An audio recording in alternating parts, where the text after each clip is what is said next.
Hey guys, it's Libby and welcome to my 7 years on Booktube question answering spectacular. I'm a couple days late, so technically I posted my first video on December 1st, 2014. And December 1st I was visiting my family in the States, and while I did not get COVID on the plane, I did get pharyngitis. So I was basically sick for the whole time I was there, and I didn't want to be filming while I was so juicy.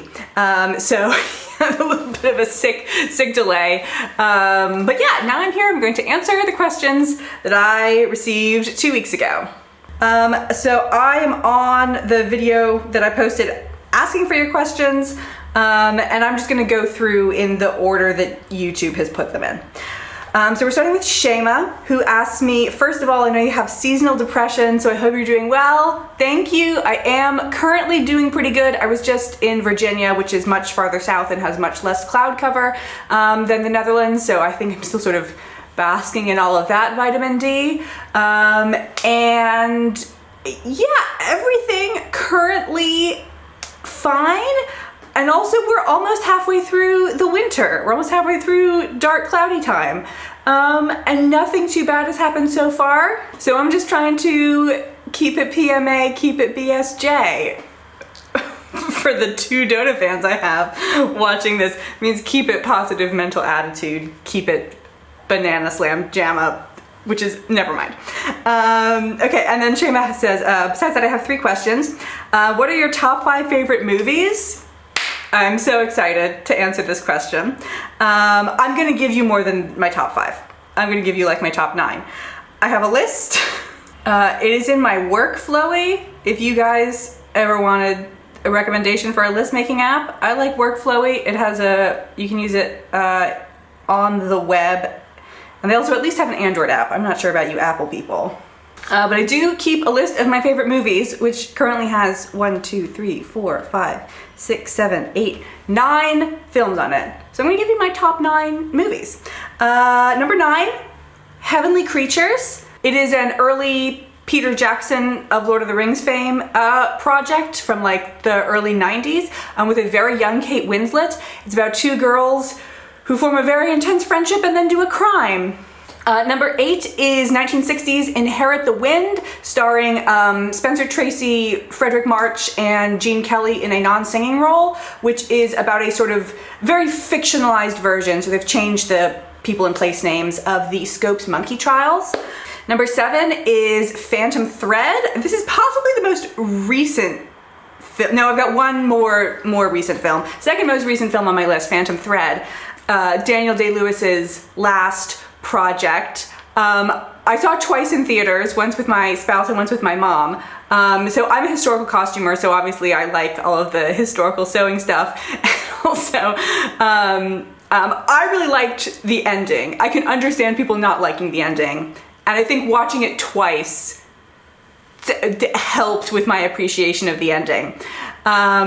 But I have to say, like, I also sometimes make a dress so hard that I just need to lie down for 3 days afterwards.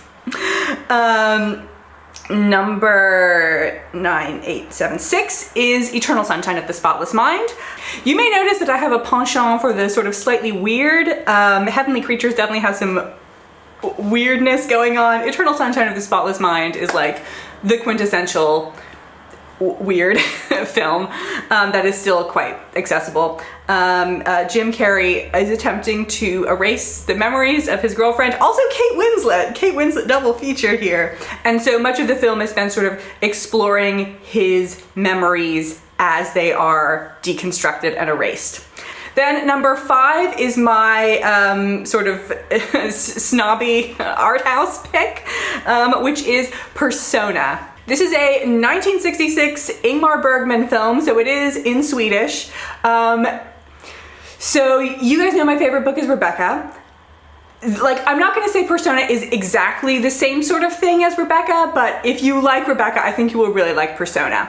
And Ingmar Bergman, I think he's most famous for The Seventh Seal, which I tried to watch, but I truly just could not get through. I think Ingmar Bergman is known for being very like symbolic and cerebral and abstract, and I think Persona is the more sort of accessible version of that. And my spouse is actually really into film. And so he likes Ingmar Bergman. And at some point I told him, like, oh my God, I have to show you Persona. I love this movie. It's by Ingmar Bergman. He was like, wait, you're into an Ingmar Bergman film? Because Persona is known for being like really innovative in its use of some stuff that I can't explain because it's a spoiler. And I basically feel like, okay, there may be all of this like innovative cinematography, which frankly is going over my head, but the plot is fascinating. So it's about, it's almost a two-person film. There's occasionally some other people who show up, but basically there's this actress who in the middle of a performance stops speaking and decides she doesn't want to speak, maybe forever. And so she's sort of being treated as like a psychiatric case, and she, like her doctor puts her on a sort of rest cure. So she and a nurse go to the doctor's like secluded beach house for a couple of months for the actress to recover. And this proves to be a little bit bigger of an assignment than the nurse can maybe handle. Number 4 is Being John Malkovich, continuing with the weirdness. So I honestly don't know if I actually like the movie Being John Malkovich, but it is just so different from every other film that I've seen that I'm, one, fascinated by it, and two, like there isn't really anything to compare it against to be like, oh, it's worse than some other movie in this way, because it's not like any other movie in any way. I may be slightly overstating that case. But yeah, I think it's wild. John Cusack is a puppeteer who lives with his wife, Cameron Diaz, who adopts a lot of strange animals who all just live in their apartment. And then he finds a secret door into John Malkovich's head where you can just sort of be real life actor John Malkovich for a bit. And then number 3 is my other very recent one. These are actually both 2017. So Phantom Thread was 2017, as was Death of Stalin, directed by Armando Iannucci. So this is an extremely black comedy about a coup, the coup that occurred after the death of Joseph Stalin. I don't know, is it a coup? Power reshuffling after the death of Joseph Stalin. And a lot of the humor comes from the very sort of like awkward performativity that all of the, you know, elite and also all of the other people in the Soviet Union have to do to sort of pretend that they're so sad that Stalin is dead, even though everybody thought he was a horrible person. So I think that the style of comedy suits the historical scenario very well. But sometimes, like, there's like a line between funny, you know, dark comedy and just dark. And I think for the most part, it sort of skims right along it, but then sometimes very deliberately, it will like dip down into just like, oh, this is purely dark. That's what I'm looking for in a film, apparently. Okay, number 2, also a little indie. Actually, did this have a major theatrical release? Okay, no, this is a full-on indie project. It is Far North, the one directed by Asif Kapadia, who you may know from his Amy Winehouse documentary. So there are actually 2 films called Far North. I'm talking about the 2007 film, not the 1988 film with Jessica Lange. So the 2007 film, first of all, just like pure, beautiful Alaska porn. It has extremely limited dialogue. I once just typed up all of the dialogue. It's less than 3 pages, double-spaced. It's about 2 women, like a mother and her sort of adopted daughter, who are living very isolated in what appears to be maybe like 1930s Alaska. And then they encounter a man, Sean Bean, isolated and dying on the tundra. And yea, verily, tension is introduced. And this movie has made me break one of my cardinal rules. So one of my rules for social interaction is to not bother celebrities. I don't encounter celebrities very often, but they don't want to talk to me. They want to live their normal life. I once went on a college tour of Vassar with Jason Alexander and his son, Jason Alexander from Seinfeld, and I did not talk to him at all. But the one time I'm allowed to break this is if I ever meet Sean Bean, I'm going to tell him how much I enjoyed his performance in Far North, because I'm sure he gets lots of like Game of Thrones, Lord of the Rings, all of that, and I just want him to know that someone really appreciates the little indie film he made with no dialogue. And then my all-time favorite movie, this one isn't like that weird, but it is quite, I think, cerebral, is Amadeus. The 1984 adaptation of the Peter Shaffer play, starring F. Murray Abraham and, oh God, what is his name? Tom Hulce. That was in my head, but for some reason I also wanted to say Eric Idle, which, for the record, I think Eric Idle would also have made a great Mozart in this film. So Amadeus is an extremely historically inaccurate, but I don't care, film about the composer Antonio Salieri, who sort of like commits himself to music. He like makes a vow of celibacy. That's one of the things that's not historically accurate. So that he may like show the glory of God through his music, and he tries really hard. But his music is just decently good. And then he finds Wolfgang Amadeus Mozart, who is maybe greatest composer. Mozart's one of my top 3 composers. And one of them is Tchaikovsky, who comes after Mozart. So we'll say up to this point, arguably, Mozart is the greatest composer who has ever lived. And Salieri is maybe the only person who really understands how great his music is, but Mozart is also a little shit. And Salieri thinks this is completely unfair that God has gifted this kid making the fart jokes with the ability to compose beautiful music, and so he wants to destroy God's creation. It's also great because there's lots of bits of Mozart's operas, although not any of his best opera, La Clemenza di Tito, This is a Crime. Anyway, that was 10 minutes to get through the first question. Let's see how we do with the next one. Shema asks, what is your favorite screen adaptation of a Shakespeare play? Okay, this one's gonna be kind of hard. So what are even the contenders? I want to caveat that I have not seen the Anthony Hopkins, Jessica Lange, Titus Andronicus, so I'm not passing judgment on that right now. So I mean, Ken Branagh's definitely got to be in consideration. Ken Branagh's best two Shakespeare adaptations are Henry V and Much Ado About Nothing. I do really like Love's Labour's Lost. Know a lot of other people don't like Love's Labour's Lost, and they can fuck off. And then what other film adaptations of Shakespeare plays have I seen? Okay, this is gonna make it tough. The Hollow Crown was an adaptation of the 2 tetralogies. And for the first tetralogy, they kind of combined, they condensed it. But for the second tetralogy, so Richard II, Henry IV, parts 1 and 2, and Henry V, they did basically the whole play. And the Richard II in that is, I love it so much. It does not have a high budget. The sets and costumes are not that great. Their cameras were not that expensive. I don't think they had enough extras to really fill out the scene. But Ben Whishaw as Richard II and Rory Kinnear as Bolingbroke are celestially excellent. I love their performances so much. So like, best overall film?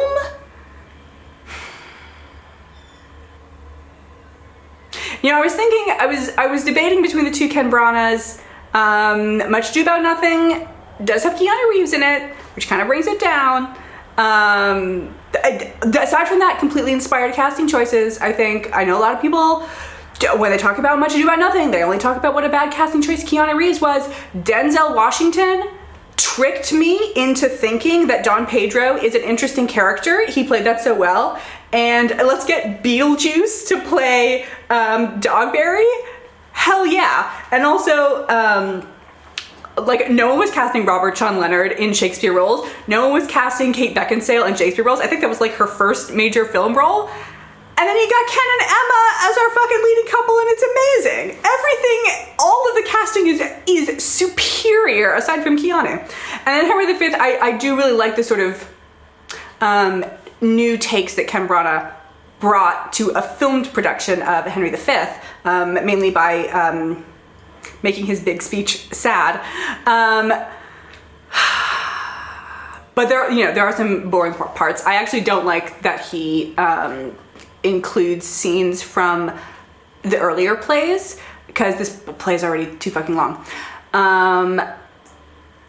So yeah, I think I am going for the Hollow Crown Richard II. Was the question my favorite or the best? My favorite.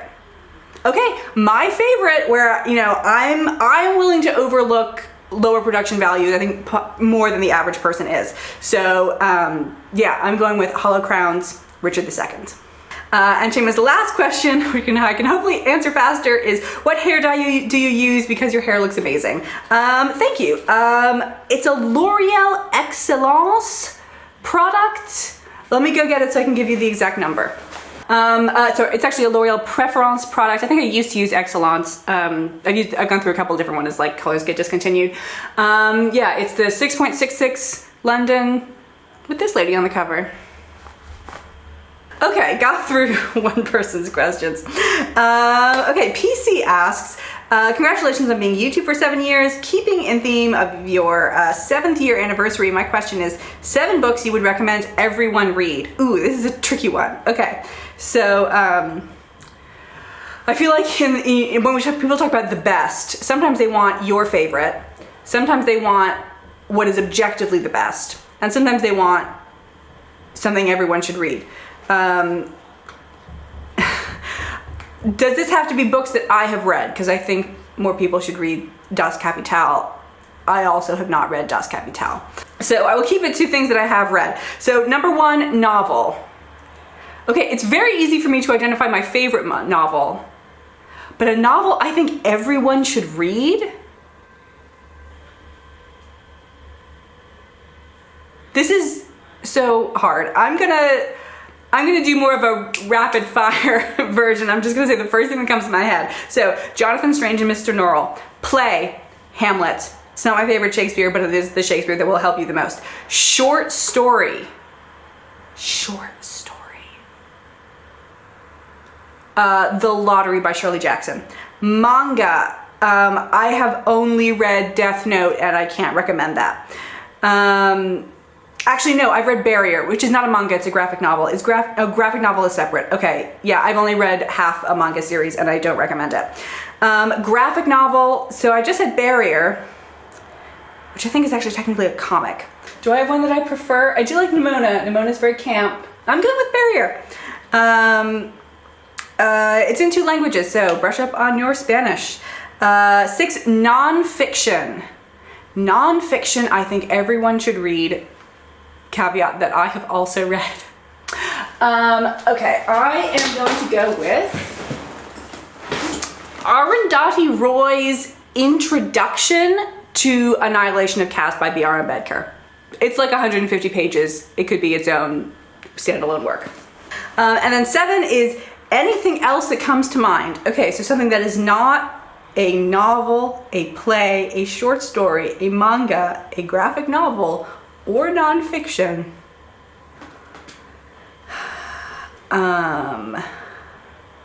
What even other genre? And this is read. Okay, I am going to say the libretto of Iolanthe by Gilbert and Sullivan, with the caveat that you can listen to it in audiobook form, which is just listening to the opera. So I quite like opera. And I've often wondered, like, to what extent is opera literature? Because you have to write a poem first before you can have an opera. And in the case of Tchaikovsky's Evgeny Onegin, Tchaikovsky is just adapting directly from the Pushkin poem. So with most opera, I feel like it's not worth it to just read the text. And so, when you actually read the libretto of an opera, it's often slightly disappointing, because they're just saying like, don't go, I love you, you have killed my father, like extremely bland. However, I do think Gilbert and Sullivan is an exception. I think that the librettos by Mr. Gilbert, W.S. Gilbert, are valuable enough without the music to be enjoyed without the music. And my favorite Gilbert and Sullivan is Iolanthe. It's got fairies and the House of Lords. You'll have fun.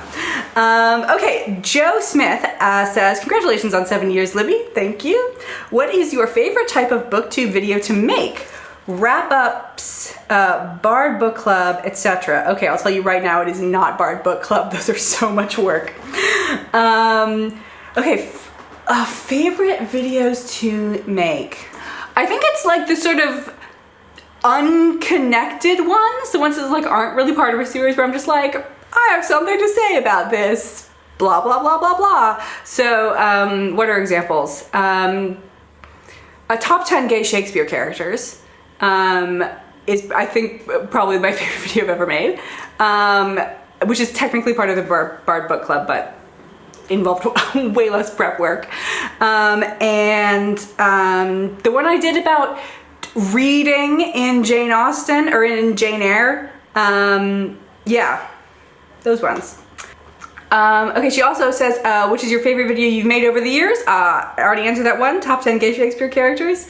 Best and worst things about living in the Netherlands. Okay, best things. So, I mean, best thing is definitely a semi-functional government that gives you healthcare. Actually, so the Netherlands doesn't have socialized medicine. It has mandatory private insurance. So everybody has insurance, which means that they're much better at negotiating drug prices. Worst things about living in the Netherlands is food quality control. I get so much more food poisoning here than I did when I lived in the US. I would say in the US, I would get food poisoning like maybe once every 2 years.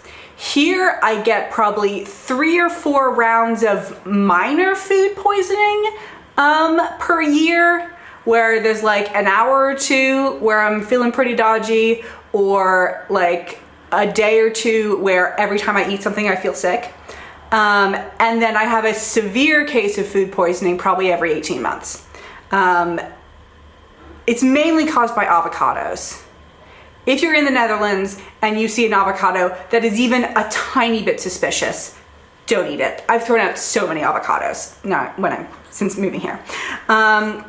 Okay, and then finally, what would be your dream job? My dream job would be to not have a job, because I don't think, given how high the GDP of the country that I'm living in, given its GDP, that people should have to work. That being said, I currently work as an English teacher. I'm on italki if you want to book an English lesson with me. And I'm also the CFO of Objective Enterprises, which sounds extremely snazzy, but it's the company that my husband and I run. He teaches coding, so if you want to learn computer programming, I'll leave a link to his Code Mentor page. And I gotta say, like, I don't really like being all sappy and emotional, but I was really shocked at how fulfilling teaching is. Yeah, some of my students have like won awards for projects that we've worked on together. One of my students was like, because of you, I was able to get a job outside of Russia and like move out of Russia, which he hated. Fair enough. So yeah, that makes me feel really good. Planet Hamlet, great name, asks, who are your favorite booktubers? Okay, I'm a slightly trepidatious because I'm afraid I'll forget someone and then they'll feel bad. So I'm just gonna, I'm actually subscribed to very few booktubers, so I will just tell you who I am subscribed to. However, if I subscribe to a channel, that's me saying I am going to watch 95% of their videos. So like if I subscribe, then I feel like I'm making a commitment to like having to watch videos. And I don't want my time commitment to video watching to be that big. So I spend a lot of time on the homepage sort of browsing for other videos that I might be interested in. So these are by no means all of the people that I watch, but these are all the people that I watch religiously. Amanda from Quotidian Books, Katie from Books and Things, I can't scroll down. There we go. Infinite Text, Kalinati, Let's Read, who makes it very easy for me by not posting enough. Maya Reads, Fancy Hat Lady Reads, and that's it. What are your thoughts about reading diversely? I am in favor of it. I'm all supportive of like people reading whatever they want, reading whatever they think will be interesting and entertaining to them. However, if you think that like a book written by someone different than you is not going to be interesting or entertaining, you need to free your mind, man. Okay, Planet Hamlet also asked, which authors have you read the most by? Okay, I think Goodreads has a place where they can tell you this. Well, I can tell you that the most read author on Goodreads is Stephen King. That's no surprise. I also have read, I believe, I did at one point read a short story by Stephen King because my friend brought a collection of his short stories to school and we had nothing to do in health class. I don't remember what happened, but I do remember that it was set in Maine, so that should narrow it down. Okay, I'm just Googling Goodreads most read authors. That's just gonna give me Stephen King again. What happened to the most read authors list from Goodreads help? This is why you guys came to a Q&A video with me, to see me navigate the Goodreads FAQs. We are no longer supporting the most read authors page. I'm sorry about that. Blah, blah, blah. Goodreads has betrayed me once again. I mean, it's gotta be Terry Pratchett, or actually possibly Lemony Snicket. Those two. Okay, oh, and also William Shakespeare. I forgot about him for a second. Okay, least favorite authors. Okay, this is kind of hard because if I read a book by an author that I really don't like, I then stop reading them. So maybe they just wrote one book that I hate. So I would say like my two least favorite books are The Alchemist by Paulo Coelho. So, sorry, Paulo. And Pamela by Samuel Richardson. Do you have plans to make more videos reviewing costumes on historical fiction covers? If there's a series that I'm doing and I stopped doing it, I've probably forgotten that I was doing it, so feel free to remind me. The Shakespeare and Language series, I did not intentionally take that long of a break between videos. I just forgot that I was doing that series. So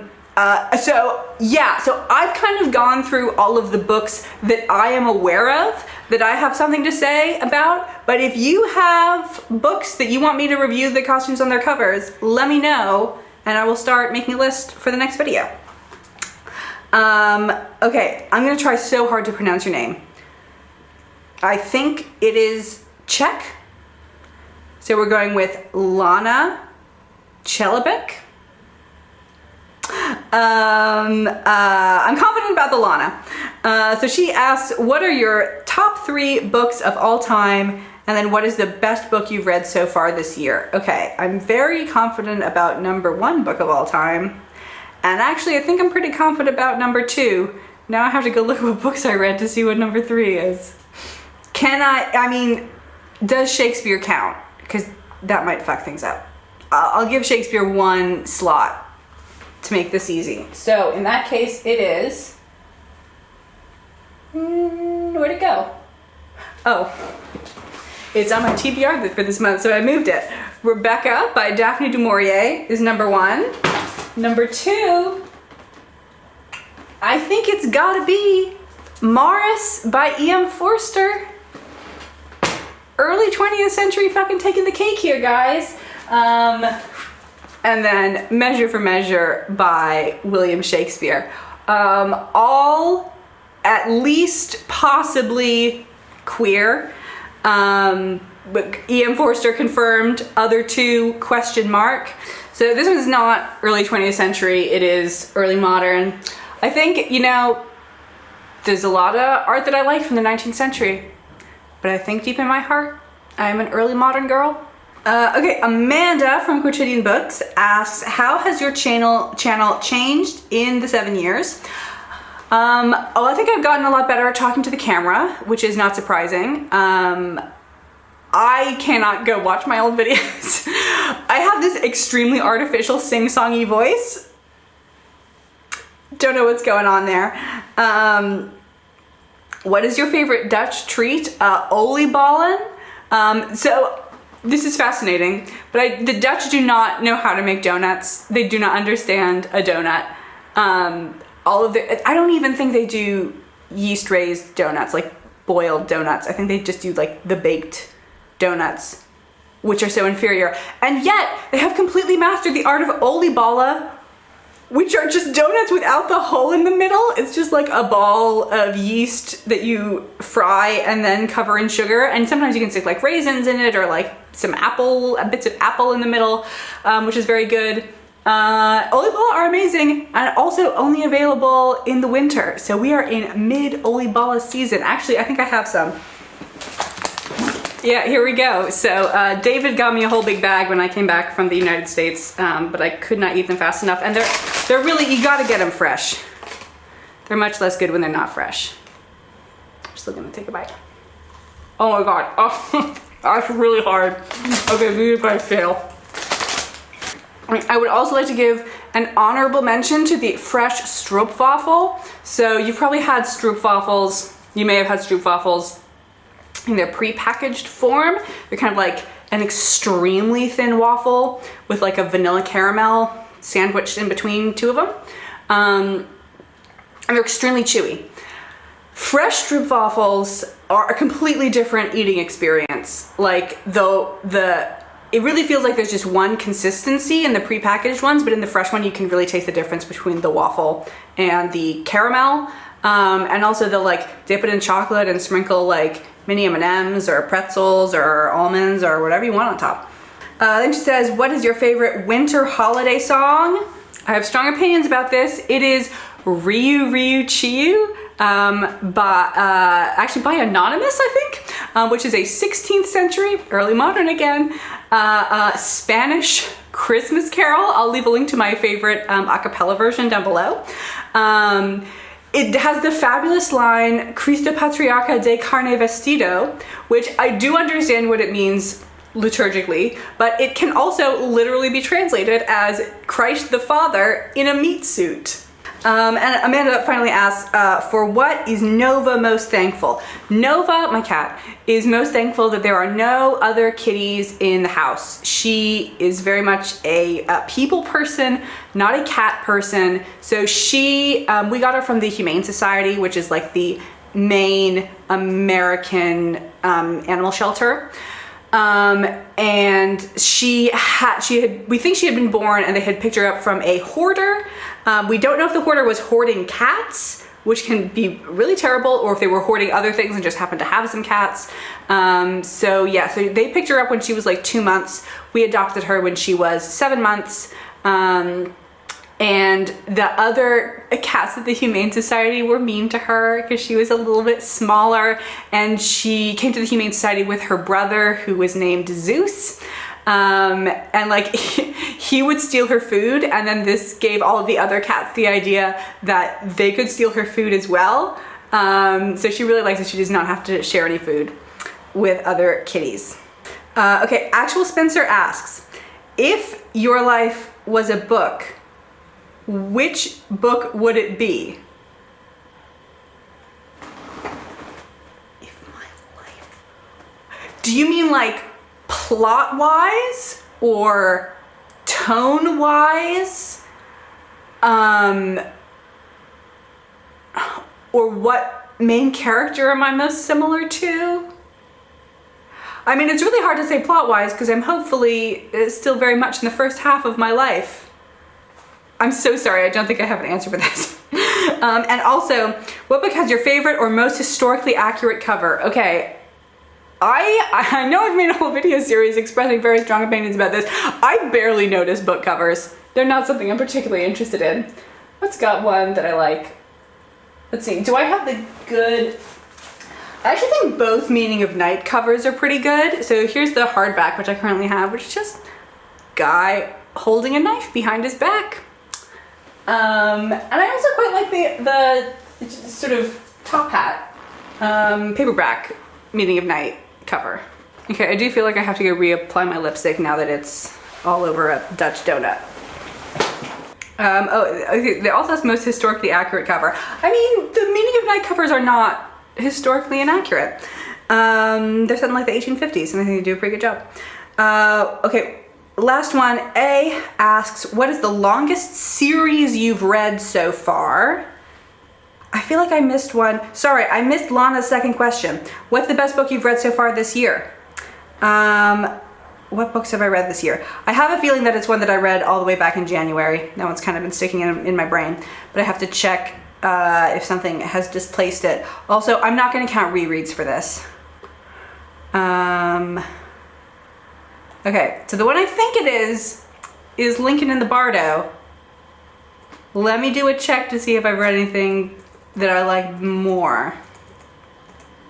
Guys, I really like The Ghost and Mrs. Muir. I know it's not technically that good, but like, best book. Okay, Lincoln in the Bardo is a better book than The Ghost and Mrs. Muir, so I'm going with George Saunders' novel debut, Lincoln in the Bardo. Okay, now moving back to A. What is the longest series you've read so far? Okay. Do I have to have finished the series? Because I have not read all of the Discworld novels, even though probably a lot of you are subscribed to me because of my Discworld series. Okay, so how many Discworld novels have I read? 1, 2, 3, 4, 5, 6, 7, 8, 9, 10, 11, 12, 13, 14, 15, 16, 17, 18, 19, 20, 21, 22, 23, 24, 25, 26, 27, 28, 29, 30, 31. I've read 31 Discworld novels. So yeah, so that's the longest series I've read in terms of volumes that I haven't finished. If you want that I finished by volumes, I think that's got to be Series of Unfortunate Events, which has 15 books in the main series and 5 books in the spin-off series. However, it's middle grade, so they're all quite short. So if we're going by word count that I finished, I think it's Harry Potter. A also asks, how's your reading goal so far? So my Goodreads reading challenge is 70 books this year. It currently says I am 12 books behind schedule. I'm gonna get to the 70. I've set things up that I can do it. I've picked out a bunch of short things to read in December. So bad, but I'm confident. What are you most passionate about aside from reading? So I do a lot of historical costuming. I've also, about a year ago, got into knitting. I'm currently wearing one of my most recent creations. This is the Librarian Vest by Skein-Deer Knits. What else am I passionate about? I started running in the summer. So I'm kind of into that. I understand not everybody experiences this, but I do actually get the runner's high, which is where you just get a bunch of endorphins right when you finish your run. Your body's like, you go get that elk. You go chase it down. Humans are quite possibly the best long distance running animals on the planet. Because we gotta go chase them fucking gazelles across the savannah. And then other thing I'm most passionate about, opera. I'll give you some of my favorite operas. So I would say my favorite composers are Tchaikovsky and Mozart, which I mentioned, Handel, absolutely love Handel. My favorite opera is not by any of them though. My favorite opera is Tales of Hoffmann by Offenbach, which is so wonderful and so underrated. I'm also currently on I'm seriously addicted to Alcina, although I have recently discovered Vivaldi's Dorilla in Tempe, which I'm enjoying. Okay, then do you reread books? I absolutely reread books. I actually, before I got on Booktube, I sort of had about 12 books, and those were the books that I read. Now I have slightly more varied tastes, but I do still absolutely reread books. It's probably like a quarter to a third of books I read in a given year are rereads. And last question is, do you like ebooks? I very much like ebooks. I've been reading more ebooks. You've probably seen in my monthly wrap-ups, there's more of the sort of sticking a picture up here sort of thing than a holding a book up here sort of thing. Yeah, I mean, I like that they're cheaper, and I have ended up moving more times in my adult life than I really anticipated. So I lived in the same house for my entire childhood. I didn't move until like I went to college, and when you go to college, it's only kind of like a half move. You don't have to like worry about kitchen supplies or furniture. Like, you're basically, I mean, it's basically just a really long vacation. You need to bring clothes, you bring sheets. You need to bring like, you know, office supply type things, but I would mostly just buy them there. And then try to use them all up before the semester ended, or before the year ended, and I had to move to a different dorm. So like I didn't really move until after I graduated. And since I graduated in 2014, I have moved 1, 2, 3, 4, 5, 6 times. One of those across an ocean. Boy, does packing up all those books get old. So yeah, I think I prefer the more portable book. So that's it for the questions. Fortunately, good timing, because that's also kind of it for my voice. Lovely to see you all. Thank you for celebrating 7 years on Booktube with me, and I'll see you later.